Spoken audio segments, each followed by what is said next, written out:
Good morning students. BA part second biogeography के students के लिए मैं डॉक्टर अनीता माथुर आज कुछ सिलेबस से रिलेटेड आपसे बात करना चाहूँगी।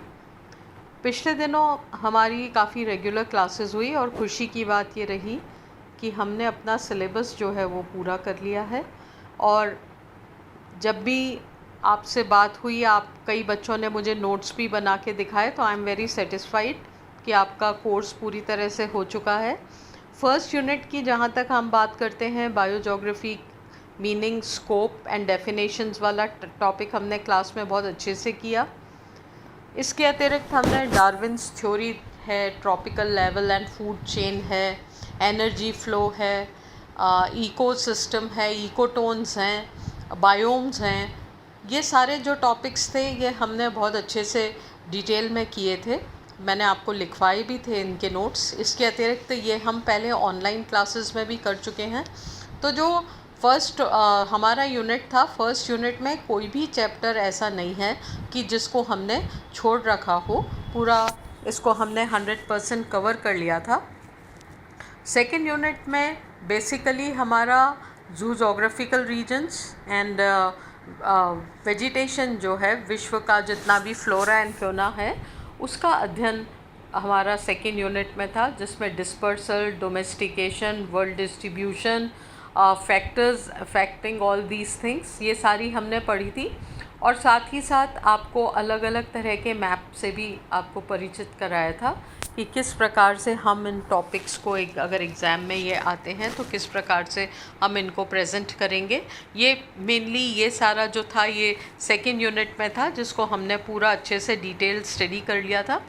थर्ड यूनिट में एनवायरमेंटल डिग्रेडेशन की बात थी, राजस्थान के wetlands, desertifications, Indira Gandhi canal project, environmental hazards, इनका मेनली ये टॉपिक थे जो कि हमने हमारी जब ऑनलाइन क्लासेस हुई थी तब हमने इनको बहुत डिटेल से कर दिया था। मैंने आपको मैप्स भी दिए थे। इंदिरा गांधी कैनाल प्रोजेक्ट से रिलेटेड काफ़ी सारा मटेरियल हमने आपको पीडीएफ में भी दिया था। तो और एनवायरमेंटल डिग्रेडेशन और डेजर्टिफिकेशन की भी बात कर चुके हैं हम। तो अगर हम सिलेबस की दृष्टि से देखें तो आपका 100% सिलेबस हम अभी तक कवर कर चुके हैं। अब हमें मेनली क्या करना है, आप इस बात पे बिल्कुल ध्यान नहीं दीजिए एग्ज़ाम कब होंगे, क्या होंगे, उससे कोई मतलब नहीं है। आप अपनी पढ़ाई जारी रखिए। मुझे इस बात की खुशी है कि जो बच्चे क्लास में आते थे वो बहुत रेगुलर रहे और उन्होंने बराबर नोट्स बना के मुझसे भी चेक कराए और वो मेरे से कनेक्शन में भी रहे। बच्चों के फ़ोन भी आते रहते हैं अगर उनको कोई प्रॉब्लम आती है तो उससे ऐसा लगता है कि हमारे स्टूडेंट्स के पास सारा मटेरियल जो है वो प्रॉपरली उनके पास है, उनको इस तरह की कोई दिक्कत नहीं है। अगर किसी भी टॉपिक में प्रॉब्लम आती है तो आप मुझे मैसेज कर सकते हैं। साथ ही साथ अगर कोई किताब आपके पास है तो बहुत अच्छी बात है। इस समय सब बंद है, लाइब्रेरी फैसिलिटी भी हम आपको इतनी अब के प्रोवाइड नहीं करवा पाए जो सिचुएशंस थी उसकी वजह से। मार्केट से भी शायद आप नहीं ले पाए होंगे बुक्स, पर हमारे क्लास नोट्स और जितने भी पीडीएफ और आपको मैंने पहले लेक्चर्स दिए थे वो आपके लिए काफ़ी उपयोगी हैं, क्योंकि उसमें हमने अधिकतम कोर्स जो है वो कवर कर लिया था और फिर जब क्लासरूम स्टडी में हमने उनको रिपीट भी कर लिया था। तो मुझे नहीं लगता कि किसी भी टॉपिक पर अब कोई कन्फ्यूजन का सिचुएशन आपके सामने आएगी। अब जो मेन हमें तैयारी करनी है वो अनसॉल्व पेपर्स देखिए, जितने भी पिछले साल के पेपर्स हैं उनको अच्छे से कीजिए। साथ ही साथ इसके सिलेबस में एक जो मेन बात मैं आपसे करना चाह रही हूँ कि हमारा मैप की प्रैक्टिस हमें करनी है। हमें आपके सिलेबस में कई जगह मैप का यूज़ होगा, जिसमें हम distribution of flora and Fiona की बात करते हैं, वहाँ पे मैप्स का बहुत यूज़ होगा।